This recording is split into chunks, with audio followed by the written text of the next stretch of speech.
English shorthand 160 words per minute of National Shorthand School, Vizag. Passage number 1. Please get ready. Start. I am delighted to address this first session of both houses of Parliament after the elections to the 16th Lok Sabha. Let me begin by extending warm greetings to my fellow citizens who participated in large numbers in the recently concluded Lok Sabha elections.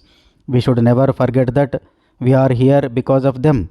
Serving them should be our first priority. I also felicitate the members of the new Lok Sabha. You have successfully obtained the mandate from the electorate and now you represent their hopes, aspirations and dreams. I extend a warm welcome to all of you and hope that the sessions ahead with heavy legislative agenda will be productive and useful. It is a matter of great satisfaction that the recent general elections were smooth and largely peaceful. I would like to congratulate the Election Commission of India and the official machinery for conducting these elections successfully. The unprecedented interest shown by the people of India in the elections is a sign of progressive deepening of our vibrant democracy. Before I dwell upon the tasks ahead of us, I would like to express my solidarity with the families of all those who lost their lives during the election process. I congratulate the new Speaker of the Lok Sabha on her unanimous election to this august office. By successfully electing women speakers, the Lok Sabha has reaffirmed our age-old belief in the importance of women in our society. Honorable members, this has been an election of hope. It makes a turning point in the evolution of our democratic polity. The surge in aspirations and the belief that these could be realized through democratic processes has been amply reflected in the record 66.4% participation of voters and a clear verdict in favor of a single political party after a gap of nearly 30 years. The electorate transcended the boundaries of caste, creed, region and religion to come together and vote decisively in favor of development through good governance. The country needed a strong and stable government that could provide effective leadership. In my Republic Day speech earlier this year, I had hoped for 2014 to be a year of healing after the fractured and contentious politics of the previous years.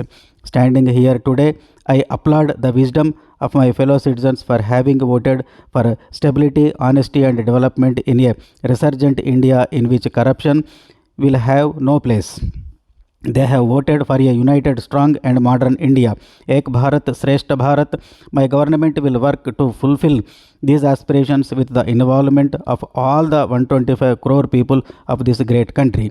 My government is committed to nurturing the right environment for actualizing this mandate of the people. For this, it pledges itself to the principle of Sabka Saath, Sabka Vikas, which can be fulfilled only through your active participation. We will work together to re-establish the credibility of the institutions of democracy. My government will function on the mantra of minimum government, maximum governance in all our actions.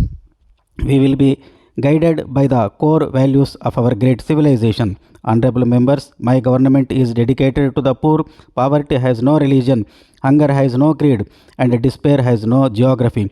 The greatest challenge before us is to end the curse of poverty in India. My government will not be satisfied with mere poverty alleviation and commits itself to the goal of poverty elimination. With a firm belief that the first claim on development belongs to the poor, the government will focus its attention on those who need the basic necessities of life most urgently. It will take necessary steps to provide security in its entirety to all citizens through empathy, support and empowerment. Containing food inflation will be the topmost priority for my government. There should be an emphasis on improving the supply side of various agro and agro-based products. My government will take effective steps to prevent hoarding and black marketing.